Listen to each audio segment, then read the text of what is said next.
Hello and welcome to what promises to be potentially one of the most unhinged videos on this channel to date. And having uploaded a video every week for 15 years and some of them being pretty unhinged, that's kind of saying something. However, hello if you haven't been here before, my name is Lena and I have been obsessed with Gregory Maguire's Wicked, which is the book that film that you've probably heard of at this point, filling your feed, filling your cinema, filling your dreams.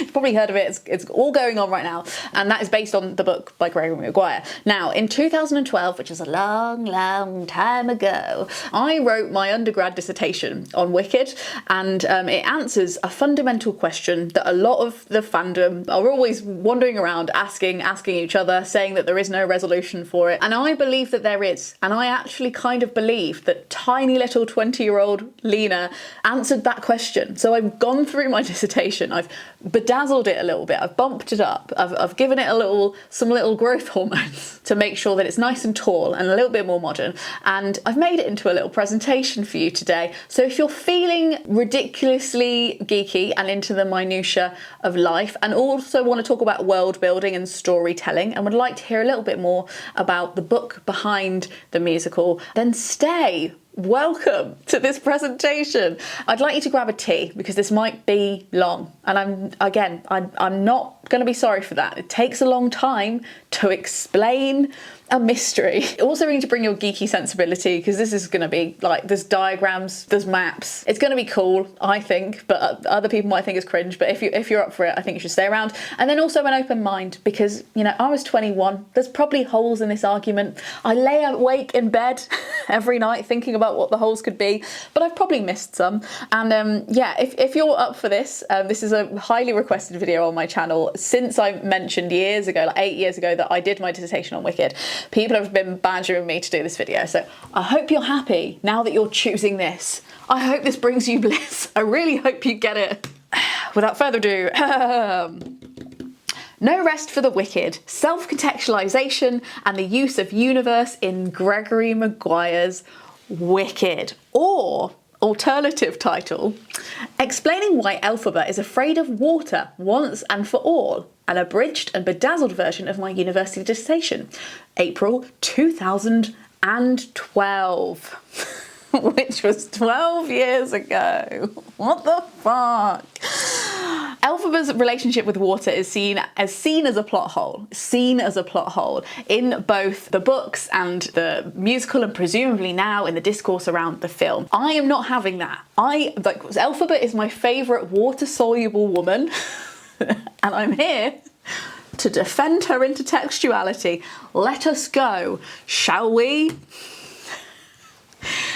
Gregory Maguire's Wicked is a memoir that commemorates the fictitious and redemptive past of Baum's haunting villain, the Wicked Witch of the West, who was introduced to the reading populace in 1900 with the first and infamous publication of The Wonderful Wizard of Oz.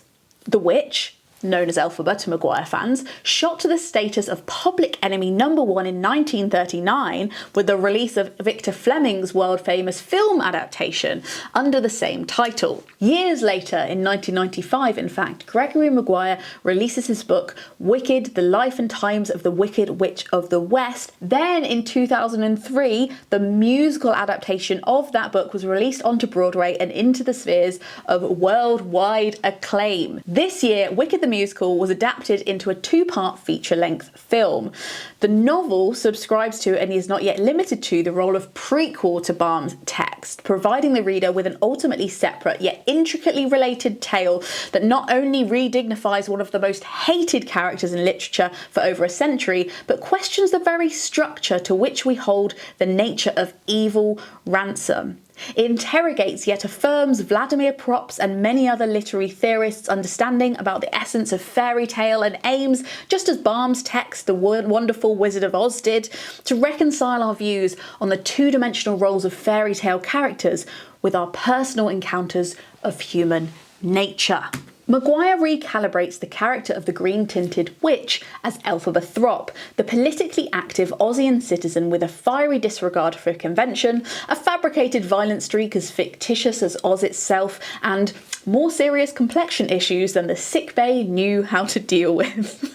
Maguire reintroduces us to the childhood villain as a strong-willed and politically informed woman whose destiny is dictated by a combination of her own judgment, a lifetime of stigmatised social interaction, and some badly timed propaganda. While Baum's portrayal of Oz is believed to parody the forming conditions of the Gilded Age, which glossed over the desperate economic plight of farmers and workers, especially in the Midwest, Maguire's text also acts as a political commentary on current issues about gender, identity, and free will, using Baum's portrayal of the Wicked Witch as a platform of propaganda from which to challenge its audience.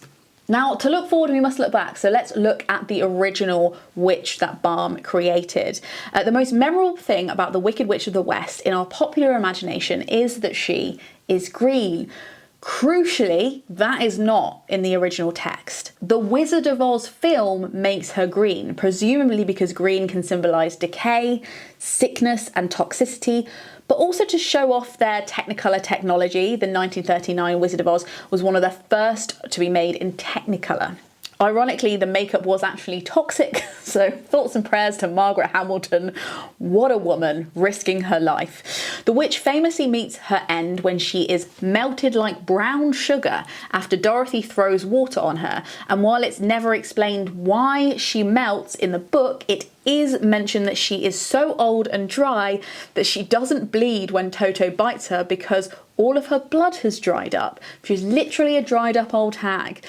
The witch wears a Macintosh instead of a cloak, and in place of a broom, she has an umbrella, which I really enjoy. I would love to have seen Cynthia Erivo soar across the Emerald City on an umbrella. Fingers crossed for part 2. Now, Maguire's Wicked Witch is obviously born of the original book, but also has some aspects of the film integrated. Most centrally, that she is also, unlike Baum's witch, green. In that way, she is born of both worlds, which is perfect because in Maguire's retelling, she is also, not a spoiler, but a spoiler, the daughter of the wizard, and her mother is from Oz, therefore being born of both worlds, both familiar and other. But that is not where the otherness ends. Oh no. Wicked opens with Elphaba hearing a description of herself, not least as a witch, but psychologically warped, possessed by demons. Insane, not a pretty picture. In fact, the opening page of Wicked is her hovering over Dorothy, the Tin Man, the lion, and completely discrediting myself here by not being the Tin Man, the lion, the Scarecrow.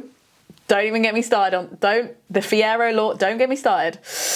She's standing there overhearing them talking about her like this. Particularly interesting and incriminating is the Tin Woodman's calm description of her as castrated at birth. She was born hermaphroditic, or maybe entirely male. I wish I could say that that was the summation of her bad reception, but being born with an emerald complexion won her little favour from the beginning of her chronicle in Oz. During her pregnancy, Milena, her mother, describes herself as simply a host for the parasite. In birth, Elphaba's sex excites much disagreement between the acting village midwives, although they eventually conclude she is indeed female, and debate drowning her, while her father describes her as damaged and a curse on the family. While the family nanny admits Elphaba is not a human colour, more significant is her unreasonable fear of being overheard by this infant, and worse, being understood. Much suspicion is roused around her fast-developing senses and monstrous razor-sharp teeth. Elphaba is quite clearly, as Fiyero speculates later, an advance on the gender, stating that she seemed a different species sometimes. Her eventual friend Glinda observes her acquaintance with Elphaba at Shiz. Glinda's observations during her acquaintance with Elphaba at university include that there was some strange exotic quality of beauty about you. I never thought. And the narrative notes that she observes Elphaba looking like something between an animal and an animal, like something more than life but not quite life. Animal and animal are different in the book, as in like there's animals that are just like normal farmyard animals, and then there's animals with a capital A, which are animals that teach at universities. At university, Elphaba is persuaded to sing a song for her peers in a public house. Elphaba made up a little song on the spot, a song of longing and otherness, of faraways and future days. Could these observations legitimise a reading of Elphaba as one who transcends the codes of conventional fairy tale characters and catapults her into the realm of our own? Her nanny certainly suspects some kind of transcendence of will within the infant.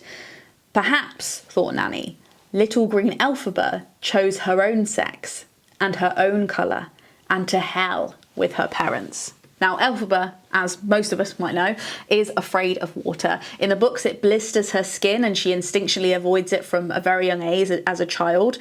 It's kind of like her main characteristic growing up, that she won't be bathed and she won't go near bodies of water. Famously, both the Wizard of Oz film and the original books and Maguire's novel, in all of those, the witch dies when Dorothy throws a pail of water over her. It's only in Wicked the musical that the witch is indeed terrified of water and water is thrown, but it does not kill her.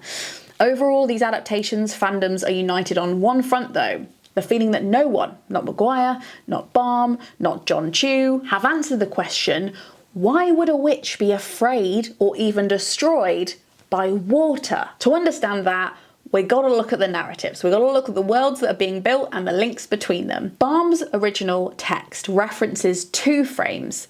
The first universe, that is the real world, tangible to the reader, and particularly in that world, Kansas, presumably by extension the rest of the globe as we know it in our reality. The second is the universe on which Dorothy's house descends in the well-known first chapters of The Wonderful Wizard of Oz, a world that is also made use of by Maguire's Wicked.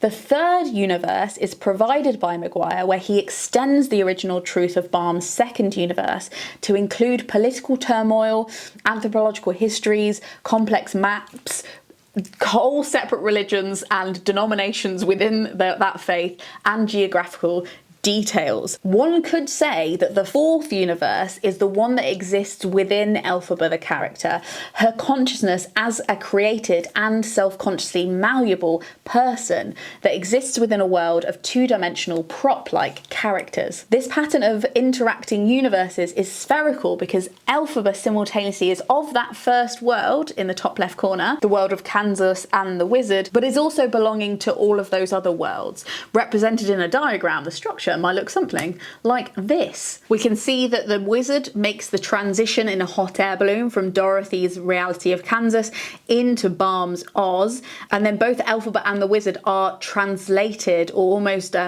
transposed into Maguire's Oz. But when Elphaba discovers that she has heritage from the real world, it's this first world that she is looking towards. Elphaba, throughout the book, displays lucid and mysterious conditions of existence in her own universe that are symptomatic of the transformative qualities as a daughter of the wizard and the dual heritage which is only revealed to the reader at the end of her life. The theorist M.H. Abrams studies the notion of universe within narrative and the relationships that affect our understanding of it, working closely with the idea that four elements make up our relational interpretation of a universe: the work, the artist, the audience, and the universe. Catherine Hume, in her book Fantasy and Mimesis, outlines a theory that seeks to link the creation of the universe within a literary work into two distinct worlds, or spheres of influence. World one being the world in which the author lives and writes from, their influences and their prejudices and the selective process they choose to carry the traits of their world into their creative universe. World two is the world of reception, how an audience might receive a piece of art and at what time that they're living in and how they interpret it, the conditions of which are thoroughly variable depending on the member of the audience and their sphere of experience and ability to respond to the work.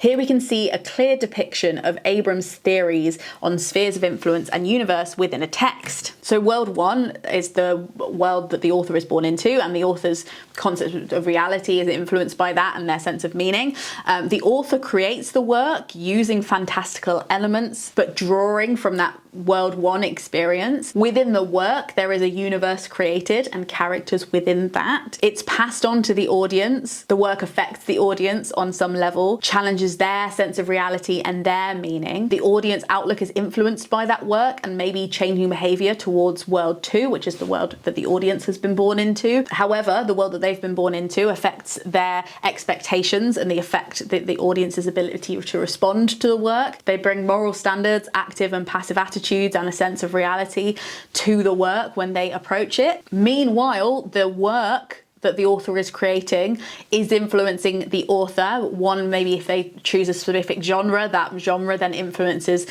what the expectations of the author might be. Character development starts to influence the author and how they live their lives and how they see themselves. There is implicit audience, like the audience that the author imagines for themselves, and therefore how they start creating and how that affects them and comes back into their life. But it can also influence them in a good way. It's an outlet for fantasies, and it satisfies their desires for a sense of meaning in their lives. And then also the author selects and distorts the stuff from world one to create the work, and therefore kind of like influences the world that he was born into. Are you following? Because apparently 21-year-old me was, and I kind of get what I'm talking about, but it's a bit of a big diagram. Anyway, Hume proceeds to talk critically about Abrams' theory on narrative universe, suggesting that additionally both artist and audience have a cosmi in which circumstantial factors can contribute to the worlds they produce, affecting the way in which they relate to the universe of the narrative and changing both the way it is formed by the author and the way it is received by the reader. Here is a diagram to demonstrate. What's unusual about the application of Hume's diagram to the Baum and Maguire Ozian universe is that Maguire plays both the roles of audience to Baum's work and the author to his own work. This immediately creates two worlds from which Maguire can draw. Not only that, but in creating a new work within the same universe, Maguire alters the very nature of Baum's original text. Unlike Hume's diagram, in which the universe and the characters exist within the box of the work, that's that thing in the middle, a byproduct of Maguire's original decision to write Wicked means he abstracts the universe and characters from the work, insinuating that the universe is detachable and has an independence outside of Baum's original work. This begs an investigation into whether, with a multifaceted frame narrative such as Maguire's, it is possible for a character like Elphaba to be written outside of both frames of narrative and the significance behind this. If a diagram was drawn to demonstrate the application of Hume's thesis into the interactions between Wicked and the Wizard of Oz, it would perhaps look something like this. Here we can see that the universe of Oz is given independence from its original constrictions to Baum's text through the existence of Maguire's prequel. We also find that Maguire holds a unique position with regards to conventional spheres of influence. As both audience and author, he's influenced not only by his native world too, but also the abstract world of Baum's work, his knowledge of the 1900 world one, and his knowledge of the reception of Baum's work and universe, plus the influence that that has had on literature in his own age. This unique perspective over the work is perhaps something that Maguire passes down and translates into the character of Elphaba. This is the last diagram, I promise. The unique intertextuality that exists between Baum and Maguire's work brings into question the very nature of framed narrative and the possibilities within a prosthetic universe that is subjected only to the rules of the author. Maguire opens an inter-universal dialogue, not only between Baum's presentation of Oz and his own, but between the world of the fairy story and the world of the audience. Elphaba both belonging yet displaced, fantastically fairy tale and yet three-dimensional in character, is the medium through which Maguire challenges our assumptions about a character's relationship to context. He examines the very fabric of understanding through which we all distinguish the various separations between reality and fiction. Does a character have the power to contextualize herself within her own story. Tiny little aside, if you'll humour me, if you've ever seen the stage version of Oz, either on the West End or Broadway or anywhere else, and you've wondered what the kind of clockwork dragon is above the stage that moves but is never explained, that in the text of Maguire is the Clock of the Time Dragon, which is a kind of like fantastical, like really dark, fucked up puppet show that moves around Oz and creates prophecies about what is going to happen to the characters, almost like a moving mouthpiece for an author itself. Crucially, Elphaba is born in that clock. She's literally born in a proscenium arch, like you can't make it up, and she's literally born like within a square narrative framework. So the nod to that is something that I love, and I hope if you ever go and see the stage show, you will now be like, the Clock of the Time Dragon, I see. Now that's enough diagrams, let's talk about Elphaba's name. Semiotics expert Catherine Beasley writes that language intervenes between human beings and their world. The naming process through which we can trace deeper intricacies about this famed Wicked Witch of the West come not only in the form of her later title as witch, but in her birth name, Elphaba. Maguire says he named her to honour Frank L. Baum, literally the phonetics Elphaba. And although we practice death of the author here, even if we didn't, giving your main character the essence of author in her name is relevant. We'll get to that. Okay, hold your horses. Aside from the prologue, Elphaba starts her life on the page as Elphaba, but is nicknamed Fabula by her father in infancy. In adolescence and young adulthood, gains the informal title of Elfie among her affectionate friends, Faye to her lover, and in later adulthood becomes Auntie Guest, a guest in the world, not really a... Anyway, during her time in Kayamako, which is the castle that you see at the end, is actually Fiero's castle. I don't even have time. We simply don't have time. Anyway, in the castle, and she dies most predominantly the Wicked Witch of the West. Most revealing is her infant name, though, Fabula. Evidently derived from the root of fabula or fable, it is one of the principal starting points from which a discussion about the use of framed narrative in both Baum and Maguire's depictions of Oz can be mediated. Elphaba's very identity is immediately labelled as self-consciously fictional. She is a fable. Interestingly, Vladimir Prop's analysis of the functions of dramatist persona first injects the mention of villain under the third function entitled "The interdiction is violated." This reference to the exclusion of authority and rules tunes perfectly to the motif created within the actions of Elphaba, whose defiance of convention goes unrivaled by any other character. Prop continues to detail the role of a villain in this instance. He says, "At this point, a new personage who can be termed villain enters a tale. His role is to disturb the peace of a happy family, to cause some form of misfortune, damage, or harm. The villains may be a dragon, a devil, a bandit, a witch, a stepmother, etc." Although Elphaba's role in Wicked is primarily deconstructive, Maguire contests the role of the witch as damaged or harmful by deviating from the commonplace construct of Baum's version that feature an episodic string of scenarios told purely from the perspective of the heroine. Wicked does not simply introduce Elphaba into the tale at a point, but conducts a narrative that is framed only by the beginning and end of her life. Instead of featuring the witch as villain, he chronicles her life as a creature of fabulation rather than relative role. Later in Function 6, Prop outlines the need for the villain to assume a disguise in order to deceive his victim. It is this disguise of witch that Maguire hangs around the shoulders of a much more complex character that takes his Ozian fantasy into the realms of metafiction.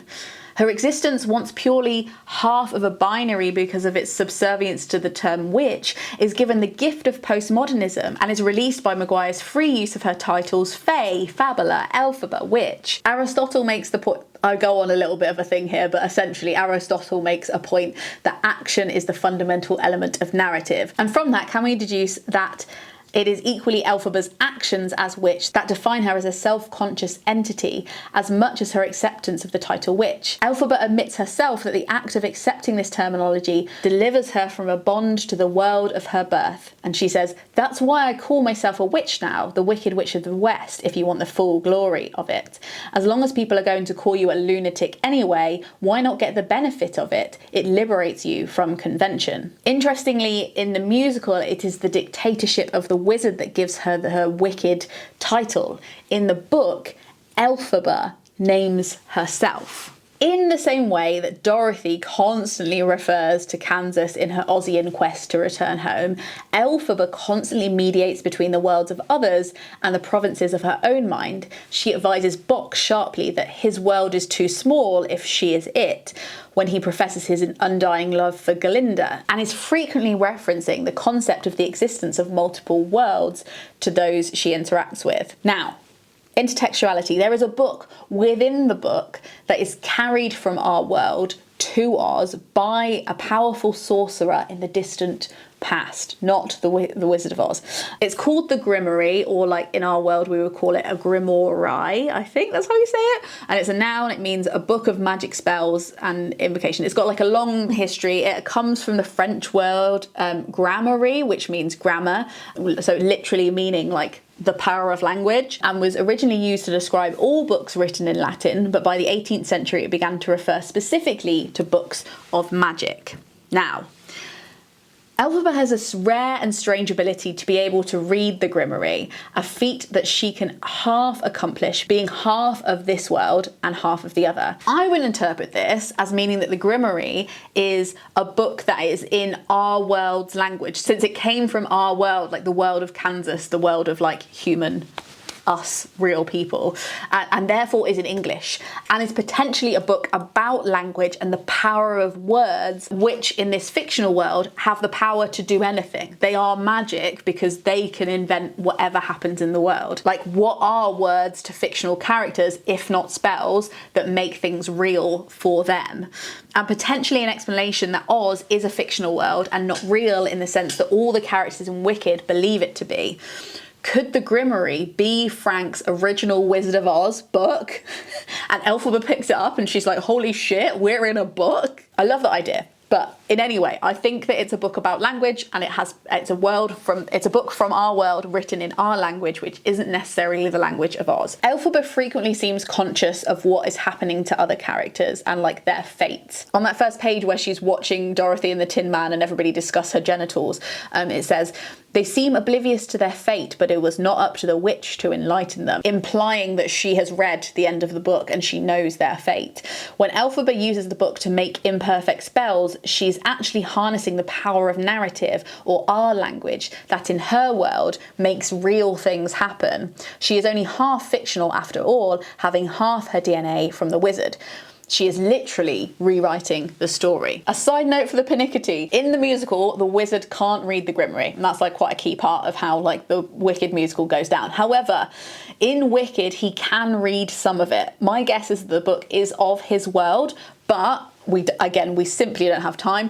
In his former life, he was Oscar Diggs, and he grew up in poverty in 1900s America, and it's possible that he never became fully literate. His obsession with obtaining the Grimoire is to instigate more power over the fictional world as a dictator, but like, it's kind of key that he kind of can read the book a bit. Okay? It's all in which label is able to persist. Anyway, why is Elphaba afraid of water? That's the question we're supposed to be answering today. Well, Elphaba is aware that she is a fiction, which means she has room to play within the constraints of her tropes, but she also isn't in control of her life or the world. It's not her world. She is not the author. She is just derived from the author, and she has like the spells of the author. So she has to serve a purpose for the narrative. Most crucially, that she is of the Grimoire, of the story, of the fable, and that she is made out of ink, because that's what you be. If you're in a story, you're made out of ink. Now, if you know you're in a story and you know you've been written down and therefore you are made out of ink, what washes away ink? Water. There is no sea in Oz, crucially. There are only streams, and none of them lead. Look at this map, look at them with your eyes. None of them lead out of Oz, which means water is coming from above the sky or below, which, as a fictional world within the human world, contained and surrounded on all sides, mean that any body of water in Oz or rain that comes down is a source from the real world, our world, real water that can wash away real ink and half-real characters. Another thing I want to say about the movie is that people keep getting like, oh, well, you know, Elphaba cries in this film, and if she's like allergic to water, how can she cry? Tears are self-generated. They're probably fine, and also mixed with salt. If this is true, and this is like the theory of the water for me, then the tears wouldn't matter. Just saying. Just saying, just saying. What is the symbol of the water? Why the water? Is it a reference to how women who were suspected of being witches in medieval times were dunked in water until they potentially drowned? Is it a religious reference to forgiveness, which I think is actually the theme of the book, but again, we simply don't have time. Crucially, despite her father being a minister though, Elphaba is never baptised, and in this way she has never been washed into the world of the page, nor has been cleansed of the traces of her author in the world the wizard came from. It could also be a reference to women being thrust into water to determine whether they are witches or not, and ironically, being immersed in water, just like the real-life women of history, it is only in death that she is released from the accusation of simply witch, and the persona the public's imagination has created for her. In both Elphaba's lives and in the tradition of this medieval practice, there is no other way out of being a witch than death. The old, we don't know if you're a witch, but if you are a witch, we will want to kill you. But the only way to prove you're not a witch is for us to drown you and to have you not save yourself. We'll only know for certain that you're not a witch once you're dead. Brilliant. Incidentally, in The Witch in History, Early Modern and 20th Century Representations by Diane Purkis, she talks about how women and their connection to magic throughout history, in a way, has a great resonance with Maguire's narrative about Elphaba. We rarely think of witches in connection with agency. Agency is the power to shape one's own life and story. Being accused of witchcraft is thought to remove your identity and replace it with one that is not of your choosing. Having a reputation for witchcraft is seen as something which is done to women, not something they do. Some women actively sought a social identity as magic users, although not necessarily as witches. Others accepted and reinterpreted the identity of witch when it was suggested to them by others. Still others showed a different kind of agency. They created stories about themselves using cultural material which had become devalued by the elite. Finally, women's confessions show women accused of witchcraft shaping their own stories. So during her residence at the castle, Kyamonko, which is the western castle she takes up residence in, we can begin to witness the relief and almost delight Elphaba comes to find in her conscious role as public enemy. She starts playing into the character and like decorating her office like she is a witch. And there's a really nice line that says, as far as Elphaba was concerned, it was a witch's room and she revelled in it, like all good witches' rooms in children's stories. Perhaps her adolescent companion, Glinda, is correct when she claims all life is a spell, but you do have some choice. Choice seems to be the power that separates the permeable and passive wallflowers of Dorothy from the bewitching Elphabas. Elphaba is indeed in possession of a power, but what Ozian citizens, relatives, officials alike fail to realise is that her great command is not of magic, but of intellectual comprehension. Elphaba has the unique ability to understand her own context and contextualise herself within it. Elphaba's character can perhaps be best summarised in the famous words of Helen Sixus: I am spacious singing flesh, onto which is grafted no one knows which eye, which masculine or feminine, more or less human, but above all living, because changing I. Or as Elphaba says, when Fiyero is talking to her and is basically saying, calm down. At what, 23 years old, you're playing the Lady Rebel, he says? It's not becoming. It's unbecoming, she agreed. A perfect word for my new life, unbecoming. I, who have always been unbecoming, am becoming Anyway, back to the water. Elphaba instinctually shrinks from the substance from a young age, as we said before, but more consciously avoids it as she gets older and becomes more aware of her precious status as simply a construct in an author's imagination. She is perhaps green because her author has been influenced by both Worlds 1 and 2 from those diagrams, in which the classic movie as well as Baum's books exist in tandem. The green elixir the wizard gives her mother on the night of her conception is from that other world, in which witches in the popular imagination are green. They're green by that point because you see, because of the films. Moreover, since it was inspired not by Baum's text but by stage makeup, all the more reason for water to be a threat to her characterization as a fundamental part of her character, and therefore her reason for being in the story at all is so easily washed away, like stage makeup. In this way, the imagination shapes Elphaba's reality, just as words don't only describe our world, but shape it. In his book, Fabulation and Metafiction, there's this critic, Scholes, who dedicates the book to Frank L. Baum in this really perfect way. It's kind of like shows the collaborative relationship that this kind of first literary architect of Elphaba's universe has with his prose. It says, L. Frank Baum, historian of Oz. Scholes' description of Baum as a historian rather than an inventor of Oz demonstrates the perfect syncrasy with which an author can operate within the world that he creates. Historian Jean Webb notes that Baum aspired for his stories to become a modernised fairy tale, much like Maguire's in his own Oz-inspired parodying of fascism and political conflict. However, unlike Maguire's work, Baum prefers to create a reality in which, in his own words, the heartache is left out. So which is it? Is Oz a history or a fairy story? What's great is that it's both. Fairy tales are history, a collective history of our anxieties and fixations and ruminations of a culture that ebbs and flows and changes hands. Crucially, fairy stories in particular always have, by their nature, more than one author. They are altered by whoever is telling them. History doesn't claim to be the definitive truth, but an aspect of truth from one vantage point, assembled both from what the author chooses to highlight and what they omit. The great accomplishment of Maguire's universe is its severability from Baum's, while still being able to maintain a strong dialogue with it. Maguire succeeds in creating a character who is separate and yet belongs to, opens dialogue and yet challenges, and is part of and yet beyond a universe that is neither Elphaba's nor Maguire's. The interplay between Maguire's role as both audience and author is fascinating, as is Elphaba's role as both audience, remember the diagram, audience and participant. In this way, Wicked and many other works inspired by The Wizard of Oz fulfills Baum's wish for Oz to become a modern fairy tale. It is passed between hands, it warps, it changes, it has many authors. In that way, I wonder if Elphaba's journey resonates with us in 2024 because she is explicitly not the author of her own fate. But just like her, we're becoming increasingly aware of the constructs that keep us on our pages and an understanding of the wiggle room and agency we might have within the silly roles we are cast in.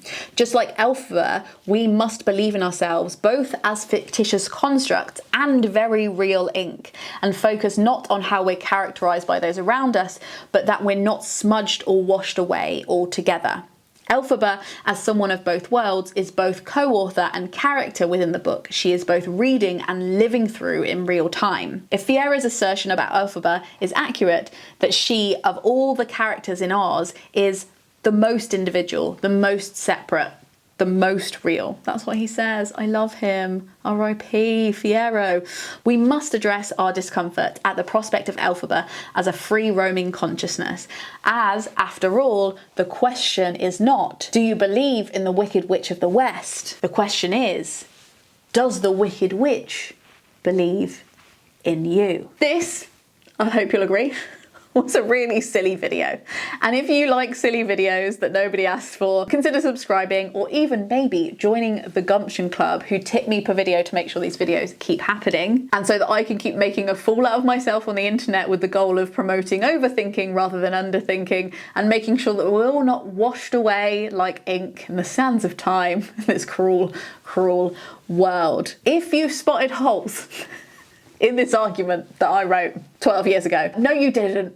Leave her alone. Look at her. She's innocent. She doesn't know what the word. She thinks Trump means fart. She thinks turf means grass. And in her defence, she did get a 74 for this essay, which means it's a first. Hilarious, I know. And this isn't the whole essay. I just picked out some parts of it. It's a ridiculous work to behold. And maybe I'll give the full text. I will give the full text to patrons. If you join the Gumtree Club, I will give you the full text, and you can have a little look at all my references. And it's just a little unhinged. I'll say it before you do. Don't forget, I've got a book coming out called Half-Assed Human: How to Live Better Without Burning Out. It's as silly as this video, but it is absolutely devoid of all of those long sentences and silly words and like efforts to fluff myself up and make myself sound clever. It's got loads of silly diagrams in it, and if you fancy it, I'll leave that in the description too. If you're still here, I would love you to comment just so I know that somebody got to the end of this video. And if you did, thank you so much. I love The Wizard of Oz, and I love Wicked, and I love everything Ozian. So I've made videos about the same themes. They're on screen now, and I'll probably make more in future. So future me will put any future ones I make here as well. Thank you so much for watching. Frog Snog out.